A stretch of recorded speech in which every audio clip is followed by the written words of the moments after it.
The American Theater Wing and the New York Public Library for the Performing Arts bring you the American Theater Wing's Guide to Careers in the Theater. This session, The Theater Operator. Hello, I'm Pia Lindström with the American Theater Wing, and with me is Phil Smith, who is a theater operator. How do you operate a theater? Good afternoon, Pia. Good afternoon.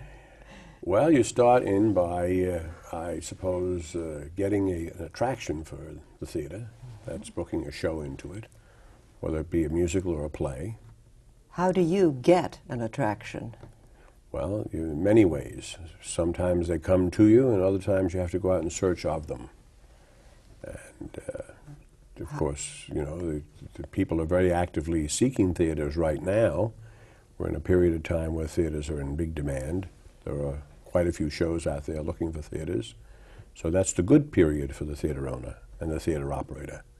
What's the difference between a theater owner and a theater operator? Well, if I owned it, I don't know, Pia, I would be a lot richer and happier than I am now. But I work for the Schubert organization, and they operate half of the theaters in New York City, and plus some theaters on the road, meaning other cities. So when you say you operate the theater, what exactly does that mean? Well, the Schubert organization owns the theater, and we manage and operate, or whatever other use. We also, incidentally, we also produce plays and musicals. We've produced in America and Canada, Cats, which was the longest running musical to date. We produced a new play that opened last night on Broadway, Dance of Death, with Ian McKellen and Helen Mirren. And we also just book theaters. When we book theaters, we're the landlord, in effect. So you work for another company that owns the theater. How do you get a theater? You build it, or you just go out and find one and buy it?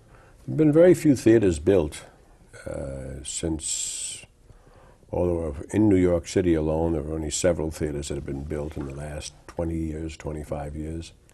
Prior to that, most of the theaters were built when they moved uptown, what was then considered uptown, to what is now called Midtown. And the theaters at that time were built in the area somewhere between the years 1900 and 1920. Most of the theaters were built in the seven blocks of theaters that we have around 1913, 1915, 1920. So that's near Broadway? Near Broadway. So they were all called Broadway even if they weren't on the street known as Broadway? That's correct. They are east of 8th Avenue and most of them west of 7th Avenue. But a few of them have moved across 7th Avenue to become west of 6th Avenue. And the theater district is presently defined by 54th Street to 41st Street. Now you operate one of the theaters. What kind of people do you work with as an operator? Basically the producer, but each theater has its own crew or its own staff, which consists of stagehands, box office personnel, ushers, cleaning staffs. All of the other personnel that work in and around the theater is hired by the producer. Who do you hire? We hire the ones I mentioned prior, the stagehands, the musicians, the cleaning staff, the ushers, box office staff. Let's talk about the musicians. You hire the musicians, and they belong to that particular theater? No, they don't belong to that particular theater. There was a time when there were musicians, that minimum number of musicians that were assigned to a particular theater. That practice has been dispensed with because as time went on, orchestrations were different, needs were different.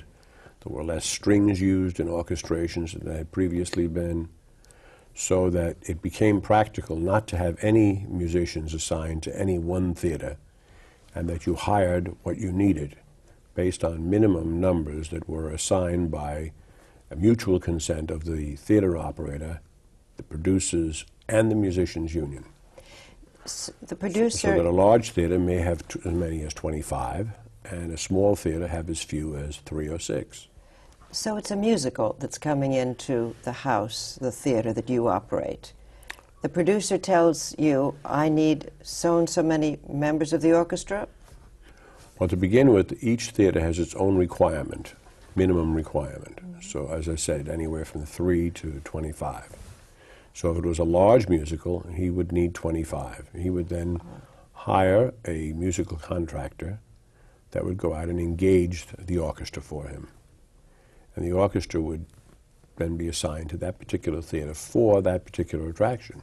Do you decide the drum player and the piccolo player No. and the guitarist? No. That's not the job of the theater operator. That's not. As I said, prior to that, there used to be, years ago, when there were 4 what they called housemen.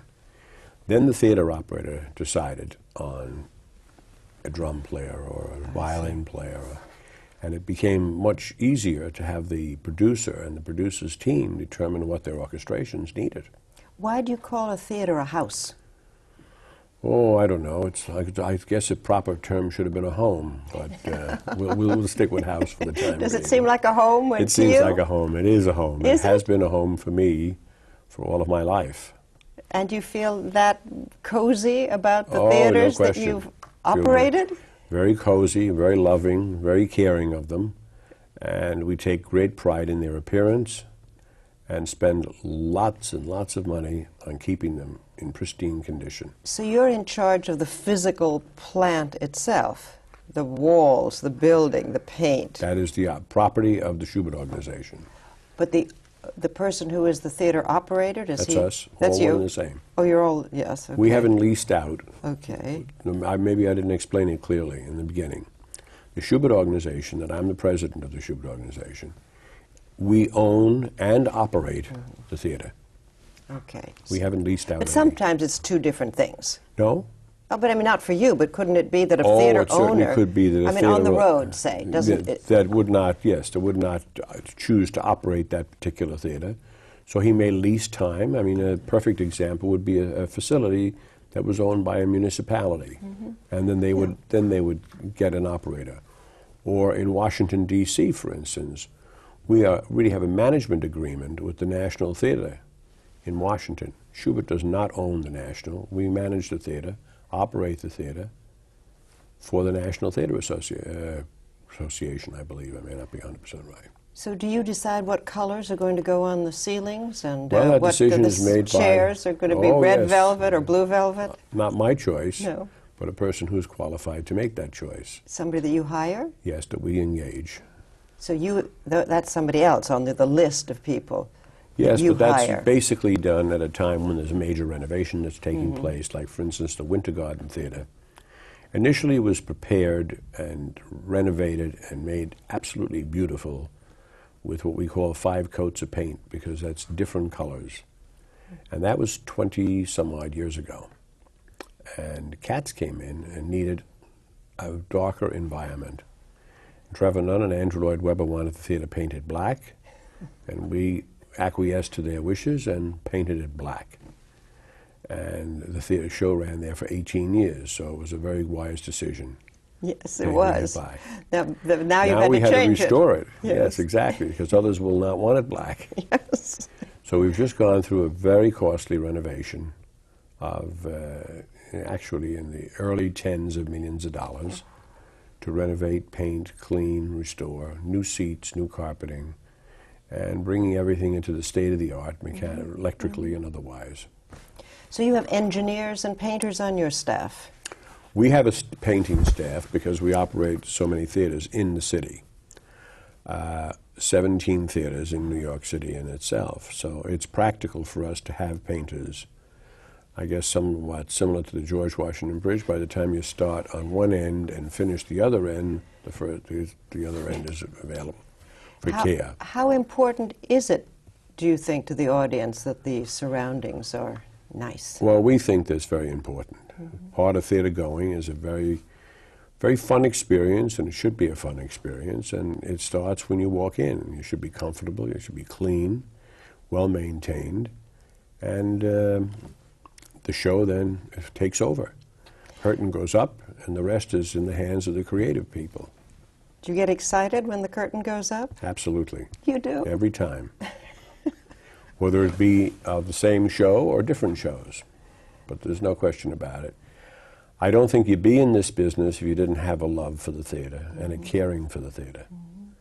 And all of us do work in the business, I would assume, have some care for. Otherwise, we'd be out doing something else. You started as an usher. I started as an usher. Said. While going to school, and continued ushering through my school period, and then became gradually an assistant manager at one point, and then a manager, and then eventually went into the box office, and then moved out of the box office and went back into management in the offices. When you look around at the people who manage or operate theaters, what sort of people are attracted to that profession? Well, they now have courses, you know, and in fact, the Schubert organization is responsible for teaching a course in theater management, which is part of the Columbia University program. And part of that is theater management. When I came along, there were no, that I know of, I'm sure, you know, eventually the Yales of the world grew in and the Harvards of the world grew in and started to offer programs, mostly in the creative side, and then developed into management, you know, became part of management. But most of us, I think, learned from experience, and you grew up and your training was on the job. How do you get one of those jobs to get the training? Well, I took mine because I was watching a show in Brooklyn, New York, and it was a vaudeville show, which also had a film. And I liked what I saw, and I thought it was great fun, and I applied for an ushering job after school. They gave me the job, and here I am. I thought it was full-time and permanent. But so you can move up from usher. It's not a dead end. I have. It shouldn't be a dead end for anyone. There's no position in the theater that should be a dead end. Because why? I'm talking about the physical. Now, Yes. of course, the creative thing is I think I sing, but obviously not well enough. You never wanted to get on the stage? I'd love to get on the stage, but to command a salary for it, I don't think I could command a salary. No. But if you were advising somebody to study for such a job as theater operator, what would you suggest they study? Well, there are programs, Yeah. as I said, you know. But what subjects in school? Say they're not in one of those specialty schools. Well, first of all, it's like any business. The theater is a business. I mean, if it weren't a business, you wouldn't make the payroll. Not all of it is, you know, is just fun and games. You have to accumulate some business acumen in order to make the expenses and pay the salaries. And So accounting so and... accounting is certainly a great way. Some people come through it by way of the law, you know. They take a course in law, and they eventually practice theatrical law, and that brings them into the theater. And there's a need for that. But the theater is basically a small cottage industry. You know, it's not a large... It has, over the years, now become much more diversified across America because there's so much regional theater, and there's so much, like in New York, for instance, the prominence of the off-Broadway theater. Off-Broadway has become a big, big, big provider of entertainment for people, whereas it used to be small and not as accessible. And a lot of out-of-towners didn't want to venture down into the areas that those small theaters were located in. But now they do, and many successes have. We produced a play off-Broadway called Little Shop of Horrors. It ran for 3.5 years. And, you know, there are a lot of other long-running off-Broadway shows. How many unions do you deal with? Well, in about 11 in New York City, but then in the other cities you have almost a similar amount. Some of them are national unions, like Equity is a national union. IATSE, which is the International Alliance of Theatrical Stage Employees, that's a national union, but they also have their locals that deal in the various cities. Like in New York, it's local number 1 that control all the stagehands. So do you have to know the different requirements, holidays, deductions? Oh, absolutely. For every one of these unions? They have what's called a minimum basic agreement. And that minimum basic agreement is negotiated with each individual union. It has terms and conditions for the employment of their members. And the salaries are stipulated in those agreements. So the operator has to know all of this and deal with all of Yes. these contracts. And then you mentioned the box office. Do you actually physically go to the box office and count the receipts? Well, I don't physically count it. somebody from your office That has go down? changed, yes. How do you count the money? Well, we're automated to a large extent, fully computerized. Our ticketing system is, I will without shame say that it is the best in the world. We have the state-of-the-art ticketing system tied into a telephone reservation system, tied into an internet. So all of our ticketing is done in state-of-the-art conditions. Is this something that the theater operator needs to know about? Computerization? Oh, yes, Computerized? absolutely. So that's another skill that you would need. Everything is departmentalized, and people have their own skills. I mean, the theater, no one person knows it.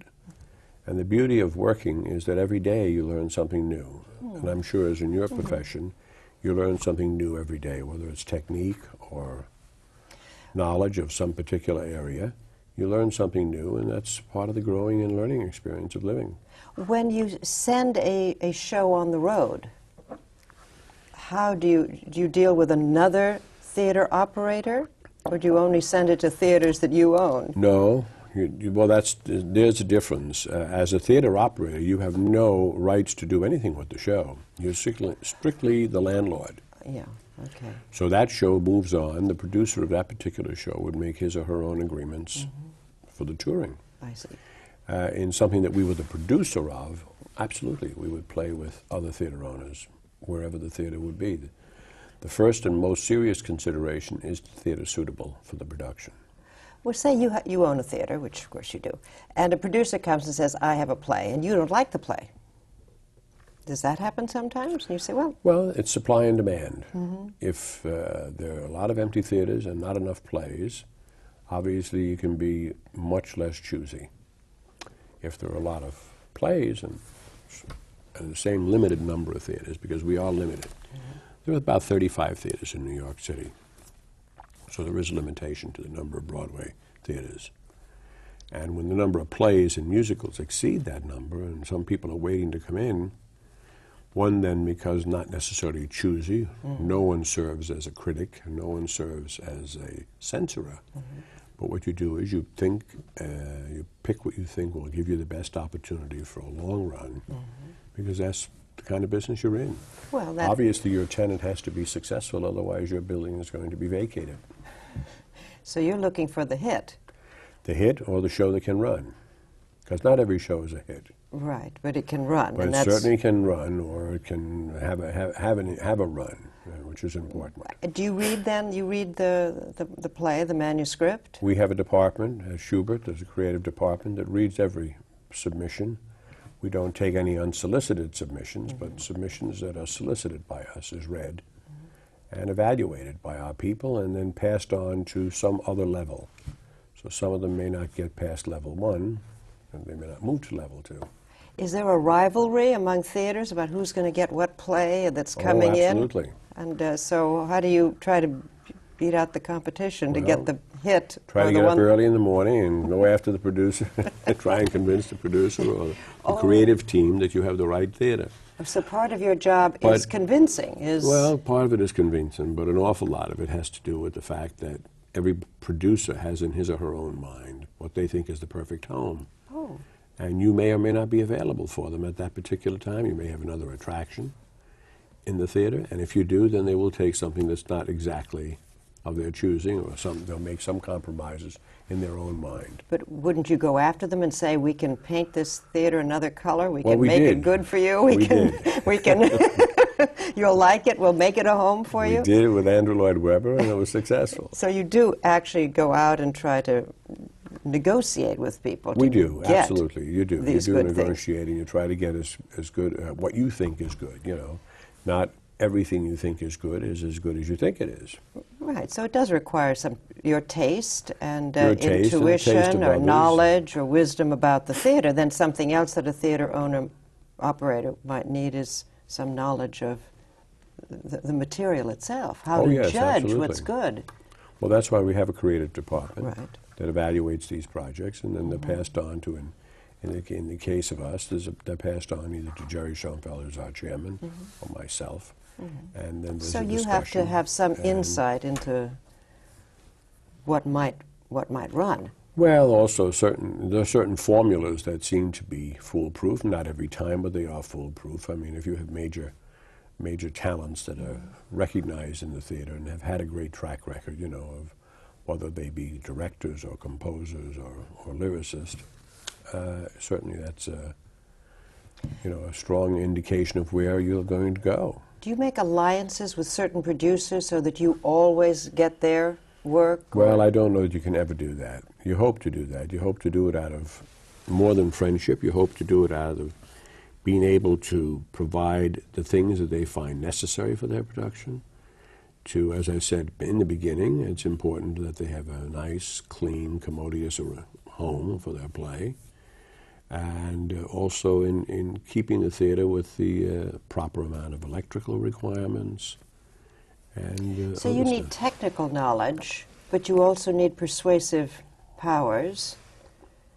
Well, you really don't need technical knowledge yourself. Oh, okay. No, I mean we have a large maintenance department, large properties department, and people in those departments. But you have to oversee them and hire them. So exactly. you'd have to be in a way you'd have to be sure you're getting the right people Exactly. in. Where do you find people to fill those jobs? Well, much of it is referral. People come through referrals. You don't really go into the marketplace. You rarely take ads, you know. I mean, so how do you mean referrals? Who refers somebody and says, I know an engineer, or I know somebody that well, could that's work in the precisely box what office? happens. Or Yes, well, yes, that happens a lot. But we encourage new people to try. It's not a it's not a family operation. It's not. How would they try? Say they wanted to start as an usher. Say they wanted to start in the box office. Show up. Oh, just show up. Show up. We'll have you fill out an application, and certainly somebody from our human resources department will interview you. And if you have what they think are the necessary qualifications, and there is an opening, you'll be employed. How about a stagehand? You hire your own stagehands for your theaters? Yes, we do. We hire not the basic house crew is what's referred to as a house crew. Now we're back to house again. Yes, the home. I like The that. home. I like that very much. It should be called a home. But we have, in these theaters, we have a minimum crew of 3 heads of department. I hope they have hands and feet, too. And they have to have hands and feet. Okay, Yeah, absolutely. The business of the coal shovelers on the trains no longer exists. Yeah, so you have these, so 3 crew. Electrician, Yeah. property person, and a carpenter. They belong, so to speak, to that house or Yes, theater. they do. And they stay there. They stay there. And then the producer might hire other stagehands. They all have to work together. Yes, exactly. He has to hire other stagehands because we never were so lucky as to have a situation where you only need 3 stagehands. How many does one need? You could need as many as 20, 20 25, stagehands. sure. Oh. So it's, as I said, a lot of people, additional people, have to be added on, and that's something that's done with the producer and the union and the theater operator, where they agree to what the need is. How are you paid? I mean, if a show closes, are you not paid, or? Well, I'm in the fortunate position to work for the company because we have more than one theater.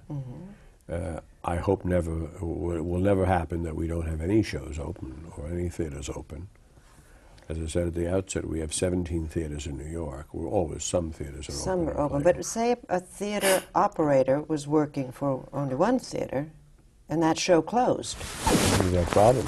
Oh, sorry. You really want that show to run. You certainly do. Oh, is there anything you can do to help it along? Well, they do. That's the theater operator becomes involved in giving rent concessions to the producer to encourage the producer to stay on or to help the producer to stay on in some way, shape, or form. If they're not taking in enough money, you give them a rent concession. Reduce the rent. The reduced can go anywhere from 0 to 100%. And can you do something to try to get audiences in? We try that also. It's basically the function of the producer and his or her staff to advertise and promote and market the show. But we at the Schubert organization are very much hands-on to the extent the producer wants us.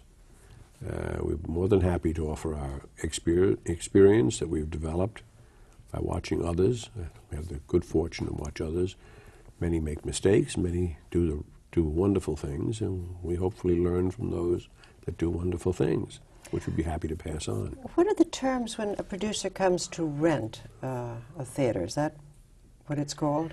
Yes, He rents it from you? He comes to negotiate a booking agreement. And well, how is that decided, what the rental fee is? Well, it's, again, a large part of supply and demand.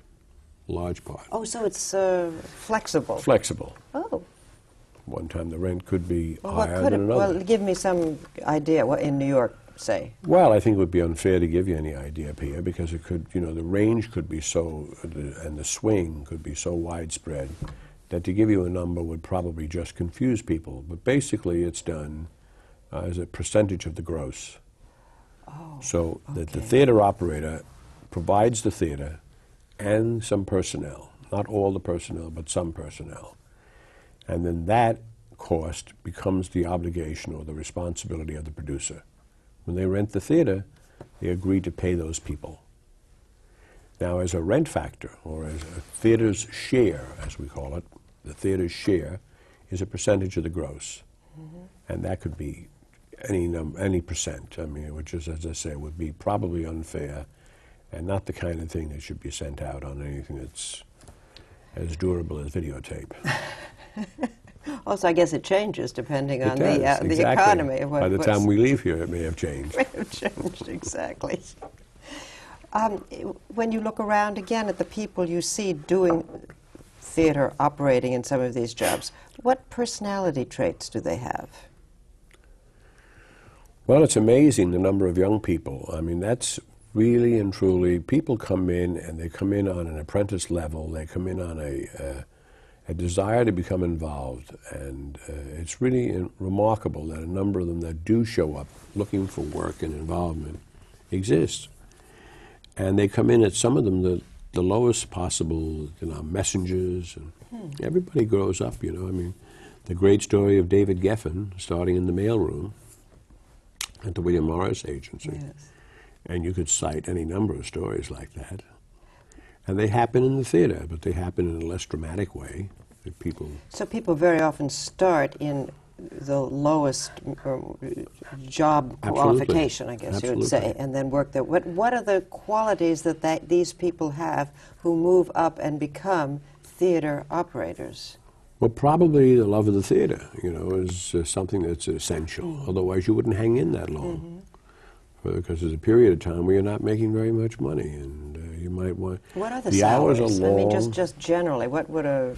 Well, when I started, I was getting 45 cents an hour. Okay. Well, I didn't have as many obligations as I have now, so I was able to make ends meet. Right. This is your usher. That job. was my ushering your job. Usher While job. I was going to school, I got 45 cents an hour. Okay. But you and got then to as see all time those went plays. on, I got 55 cents an hour. This is And good. before you know it, I was getting like $28 a week. So, things really improved. But what was it that hooked you? Well, I think that one night, sitting in the theater and watching that vaudeville show and watching that movie, but more the vaudeville show than anything, and I thought to myself that this is really looks like great fun. Mm-hmm. And then eventually I was working for RKO Theaters at that time, and eventually, as I said, I grew up the ranks, and became a house manager, a full-fledged house manager, which means I was responsible for the entire operation of that particular theater. I then wound up at the Palace Theater on Broadway at a very convenient time when Judy Garland came back and brought in a policy of 2 a day at the Palace. What's 2 a day? 2 performances a day. Oh. You mean not just Wednesdays and Sundays, but every day? 2 every day. Whoa. And that was a great time for me. That was a great, wonderful learning experience and a time that I really got hooked. It got into my system, and I never wanted to leave it. And I worked many, many times. I worked 18 hours a day and 16 hours a day and 14 hours a day, depending on the need. What were some of the things you learned? Well, for a whole host of things, you learned about people. Number one, you were exposed to people that you never previously had been exposed to. You were exposed to people at all scales of life. And for me, a young boy coming from Brooklyn and not having been born into the privileged class, it was very nice for me then to be able to mix with people who had a lot of money. And I cite one example, which I brought some paperwork up to the apartment of the then president of Archeo Theaters, and it was the San Remo Apartments on Central Park West, and he lived in the tower. And I never realized that anybody lived quite that way in New York City, because I was living in Brooklyn, and I had to take the subway home, and suddenly I walked into this apartment, and he was kind and just enough to show me around the apartment, and it left a lasting impression. I never wound up in an apartment in the tower, but... You did all right. I've seen your apartment. It's okay. But as I said, it exposed you and give you an opportunity to work with people. Working in the theater, I think, probably more than anywhere else, is less of a class system, you know, and people are looking to help. And I've had people that were very generous with their time and their help and their attention, and whether it be whether it be Judy Garland, who was a very friendly and warm, wonderful woman, or Danny Kaye, who passed through those doors at that time. So that made it excitement and gave you a taste of something you didn't want to let go of. But coupled with all of that, there's a lot of hard, serious work that has to be done. So that's the glitter, and then you really have to clean up the next morning and sweep it up. So you have to do, so that requires a personality that can shift and do those two things. Get along with the stars and the people you're going to meet, and at the same time handle all the union, the negotiations, the nitty-gritty. Yes, well, we have 1,500 people a night in the theater also, so the theater manager or operator in those instances has to make sure that their comfort and their safety is first and foremost. And that can run from the gamut, from whether it be the air conditioning and what's an appropriate temperature to have the engineer make sure that the house is comfortable, to making sure that it's clean and that the restrooms are clean, and whoever was responsible for cleaning the restrooms cleaned them. And that when the box office is opened, that if the line gets too long, you have to go out and sometimes remind people to open a second window. Not everybody jumps to do it. So you're kind of a troubleshooter. Well, you can be anything. You can be a janitor. You can run from a superintendent. You have to do everything. Or an entrepreneur, all wrapped into one. Well, that requires quite an interesting personality that could handle all those different things. Are there many women who become theater operators? Oh, yes, absolutely. Yes, no question. Plenty of women. There's a lot of women working in the theater.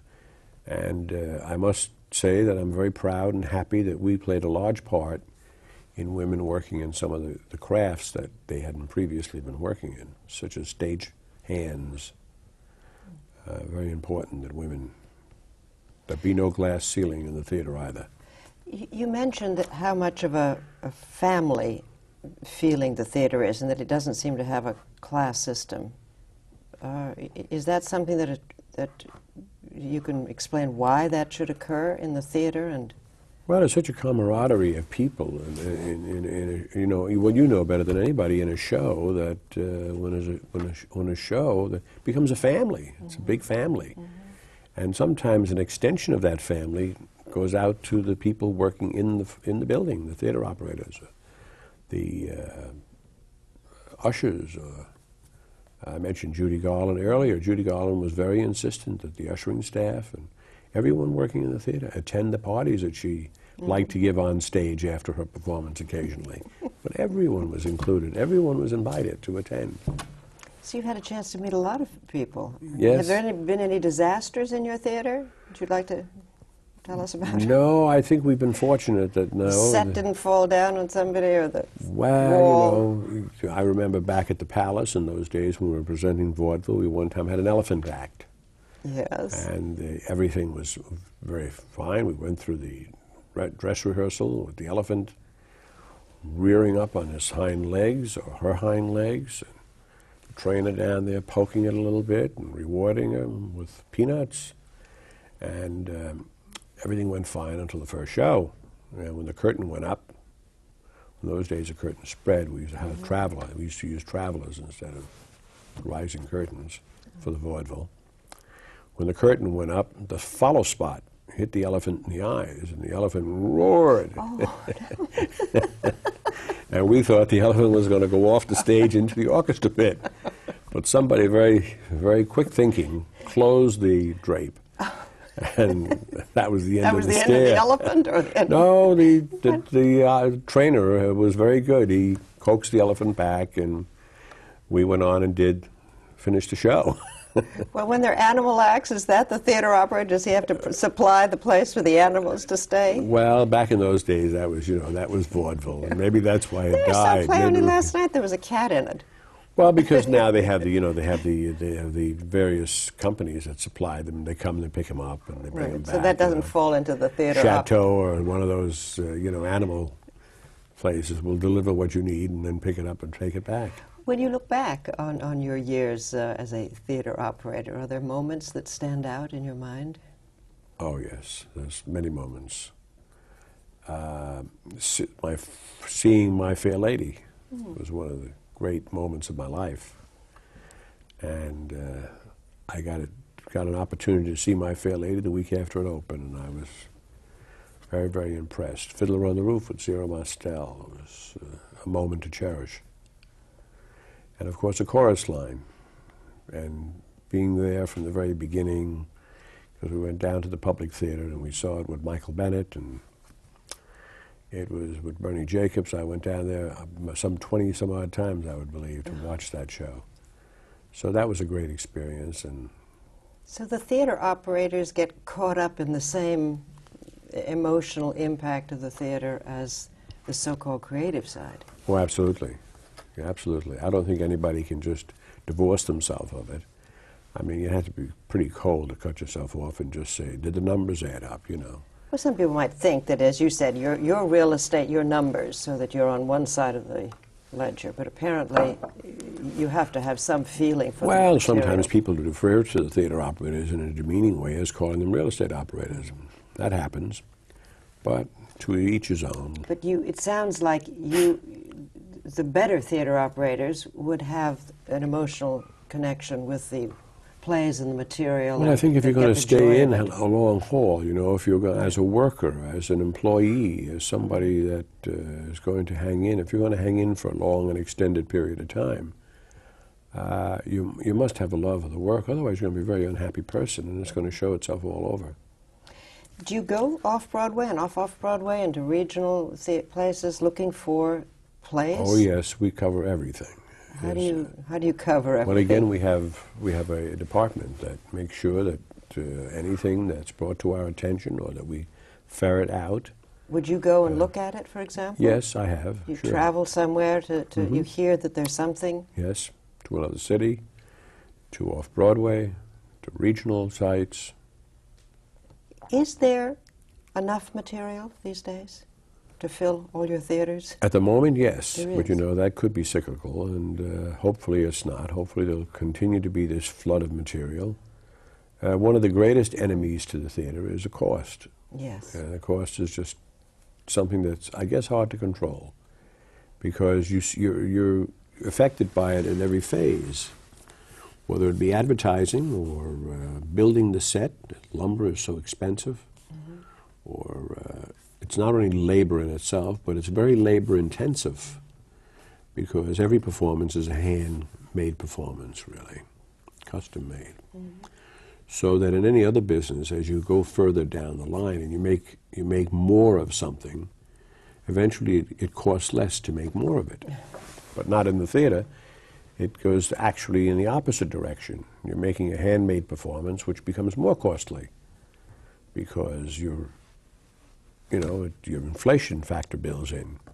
Does the theater operator decide the price of the tickets? The price of tickets is determined by the producer,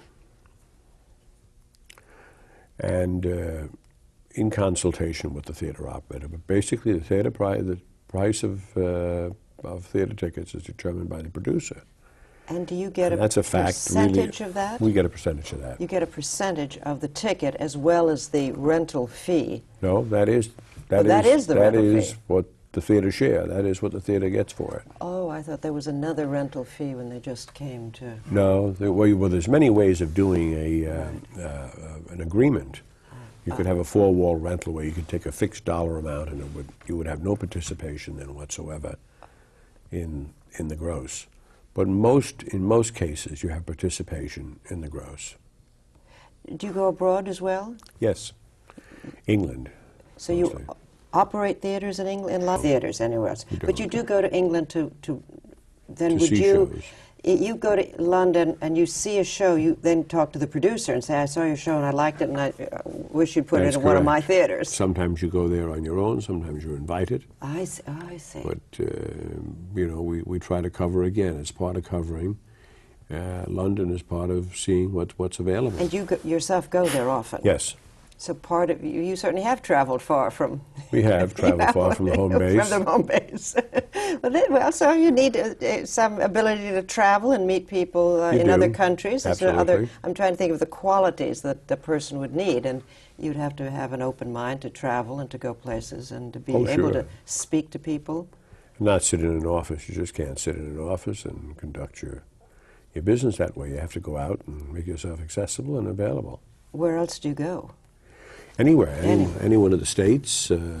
I just, a year ago, went to Australia to see a musical in Australia at the urgings of Robert Fox, who is a good friend and an English producer. And he produced a musical in Australia. And my wife and I went to Australia to see it. To check it out, and then if you like it, you will... what's the process of seeing Well, they something were in going to- Australia and getting it into a theater Well, they were going on to. Broadway? They're going to eventually try and do it in America. They were going to make a midway stop in London, but I think they've sort of abandoned that idea, and they're still working on reshaping it for an American audience. Do you sign a contract with them that says if you come to New York, you have to use, or you will use one of our theaters? No, It's no, all word, yeah. just a Yeah, handshake? oh, sure. Oh, really? It's not all written out in contract? Oh, it's written out on a booking agreement when you finally determine that that's the theater you want. But no, just going to see someone's property. You can't do that. No, you couldn't do Anything that. could change also. Absolutely. I suppose they could rewrite it or change it Oh, sure. or not get Absolutely. the star that they want. That's true. So you have to be flexible. Is that another quality? Flexible that's a quality. You have to be flexible. Is that it? And hopefully resilient. Tell me about flexible and resilient. Well, you have to be flexible. You can't be rigid. If you're rigid in your attitudes, and you have to grow with the process. You know, things change, conditions change, the economy changes. There's so many variables that govern a theater, like any other business.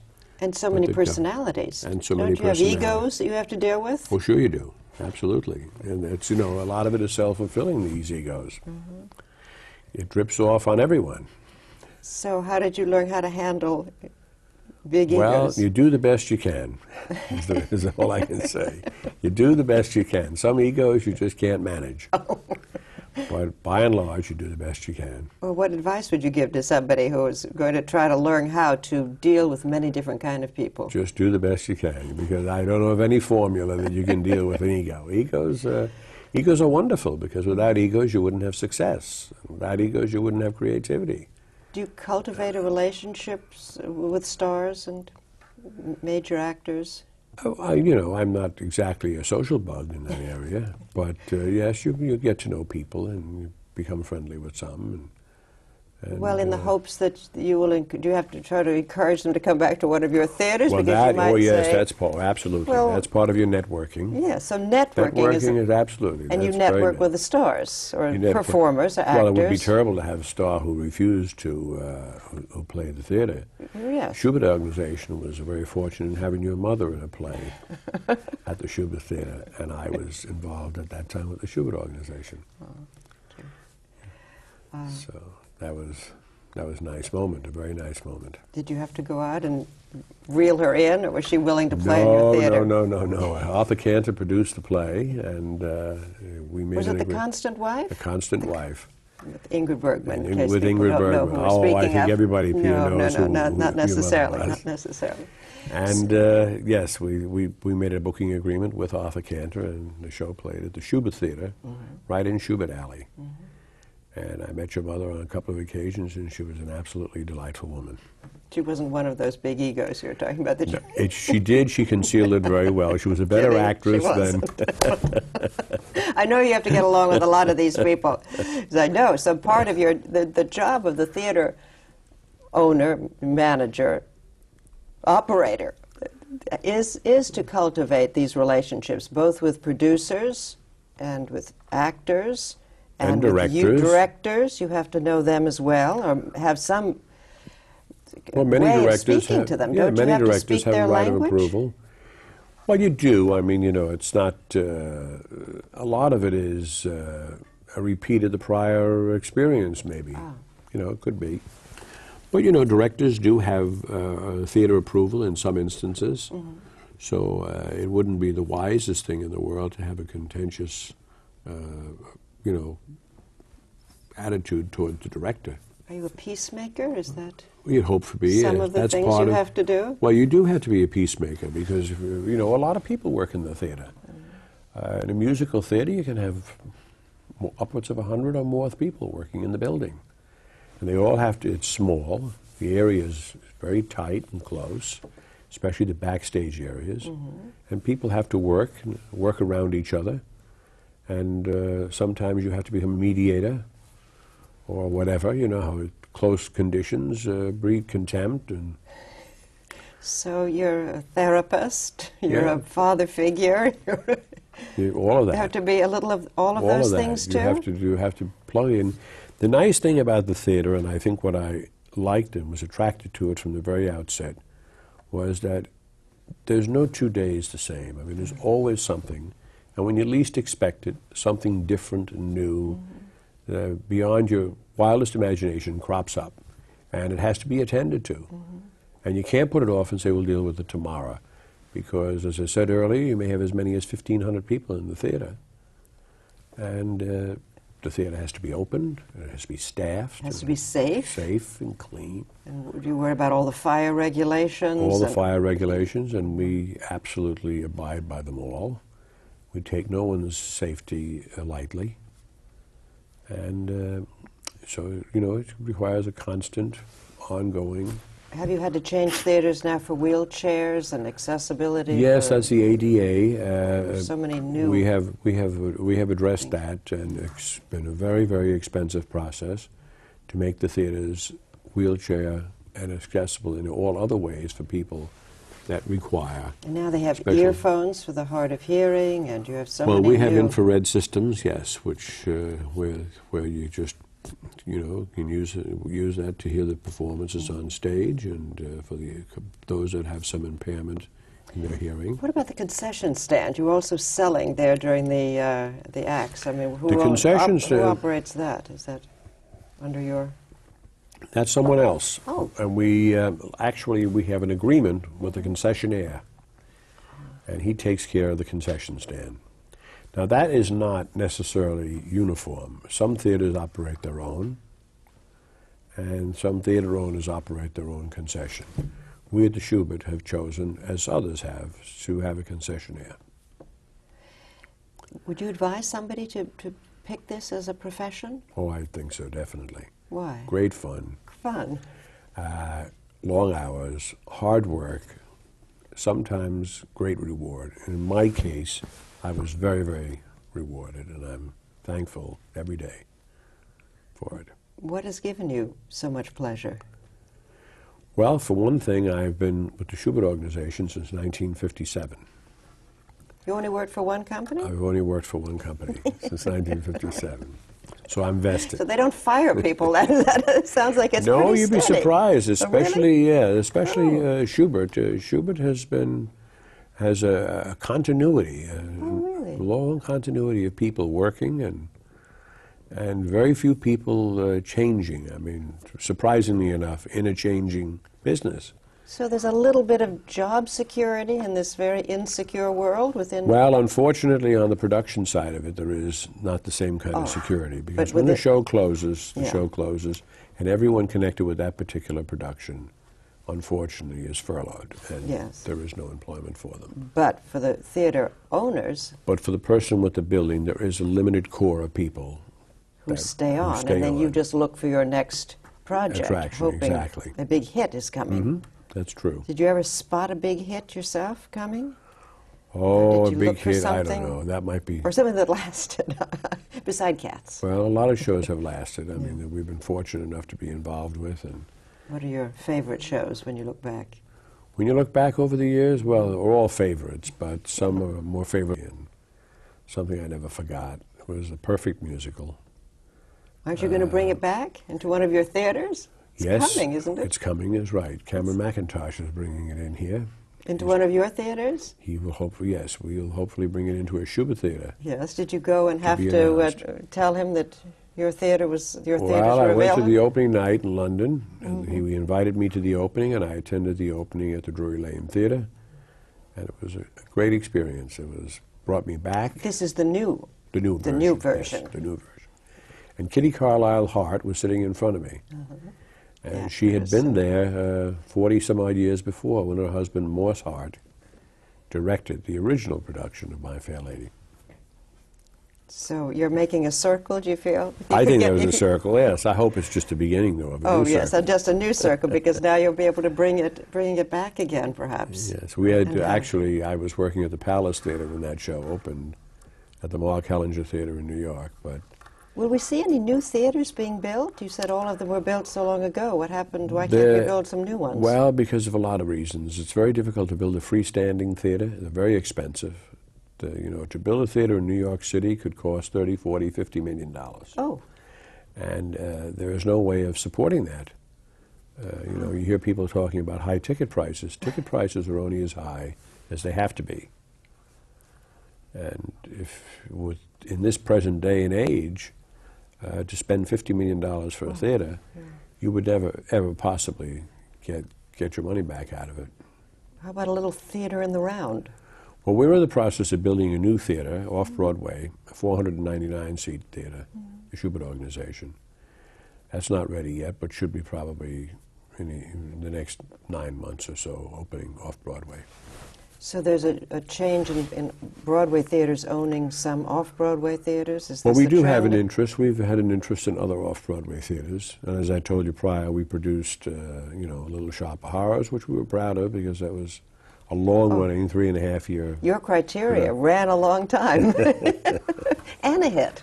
And it was different. I mean, it brought young people to the theater, which is good, as we were also very proud to be the theater owner or the theater operator that had Grease, for instance. Because you have to get the audience to be reduced in years, and So you're aware of the fact that you need new blood and absolutely. younger audiences. Absolutely. Now the creators have to supply the product, Right. because that's the one thing the theater owner can't do. He can't write, can't sing, Maybe you can't can. dance. Why don't you try? You've had a lot of experience now, so maybe you Yeah, can. I've seen a lot of people succeed at it. You have, so maybe it's in there. You could try. No, I don't think so. I think No? I'll leave well enough alone. Have you seen anything lately that you really loved? Oh, yes, a lot. A lot. So that I've things seen, are yes. not. Some people say it's getting, bad. The theater. Oh, no, You they've think referred to it as a dying invalid Yeah. forever since I started. So if I had taken heed to that, I would have been doing something else the very next week. So the But- plays you think are as good or Oh, yes. Creativity, creative genius of people is just never ends, just baffling. really? That's wonderful to hear from somebody who's seen so many plays and been around so long, because often So you hear much great Really? creative juices in this theater, the small little cottage industry of theater that exists. That's It's quite, whether it be musicals or plays, just wonderful things. Oh, I'm glad. That's a wonderful note to end on. Thank you so very much for Oh, very telling good, us Pia. about Thank you. the Thank you theater very owner, much. Manager. Enjoyed Thank it. you. We've been talking with Philip J. Smith. For the American Theater Wing, I'm Pia Lindström. The American Theater Wing's Guide to Careers in the Theater is a project of the American Theater Wing and the New York Public Library's Billy Rose Theater Collection, Theater on Film and Tape Archive.